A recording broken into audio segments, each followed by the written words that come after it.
Nakakita ka na ba ng maliit na bilog, malambot, at espongha na istruktura pagkatapos mabuksan ang niyog? Niyog, paano nga ba nagkakaroon ito? Nangyayari ito kapag ang niyog ay handa ng mag-shoot ng ilang dahon at ito ay isang nakakain, soft predecessor.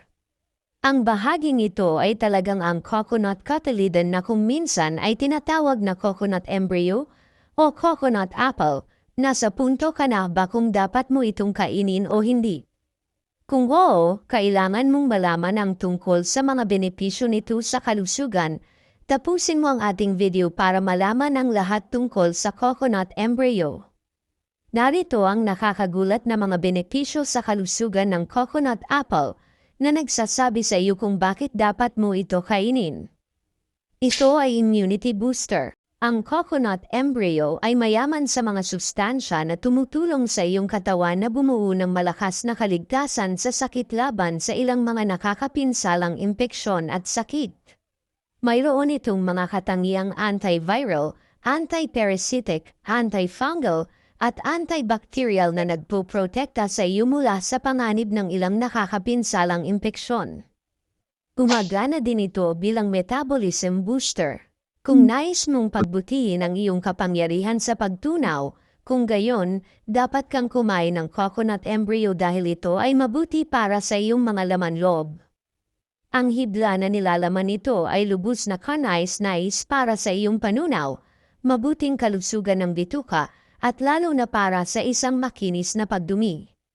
Ang pagkain ng coconut embryo ay nakakatulong sa pagsipsip ng mahahalagang mineral, sustansya, at bitamina at nagtataguyod ng maayos na metabolismo. Weight management. Nagsusumikap ka bang makapasok sa isang frame? Kung ganun, go for coconut embryo kasama ang katas nito. Ito ay sagana sa hibla at ang pagkain nito ay nakakabusog. Maaari mong talunin ang gutom at epektibong pamahalaan ang iyong timbang. Gayun din, ang niyog ay mababa sa calories. Ang pagkain nito ay pumipigil sa pagtaas ng timbang. Ang pagkonsumo ng coconut embryo ay nagpapalakas ng iyong metabolic rate na tumutulong sa pagsulong ng makabuluhang pagbaba ng timbang. Kinokontrol ang diabetes. Ang coconut apple ay isang pagpapala para sa mga taong may diabetes. Ang pagkonsumo nito ay nagtataguyod at nagpapabuti sa pagtatago ng insulin sa iyong katawan at pinaliit ang mga mapanganib na epekto sa kalusugan ng diabetes sa malaking lawak. Works wonder bilang cancer shield.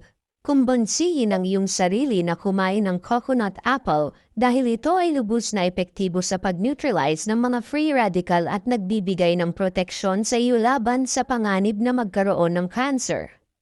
Ang mataas na nutritional content nito ay pumipigil sa panganib ng cancer, partikular na ang sanhi ng kakulangan sa insulin. Ito ay may mga anti-aging effects. Ang isa pang kapansin-pansing bentahe ng pagkonsumo ng coconut embryo ay ang pagtulong nito sa iyo sa pagkakaroon ng malusog na buhok at balat. Pinipigilan nito ang mga sintomas ng maagang pagtanda tulad ng mga wrinkles, age spots, fine lines, at drooping skin at hinihikayat kang umindayog sa isang kabataang hitsura.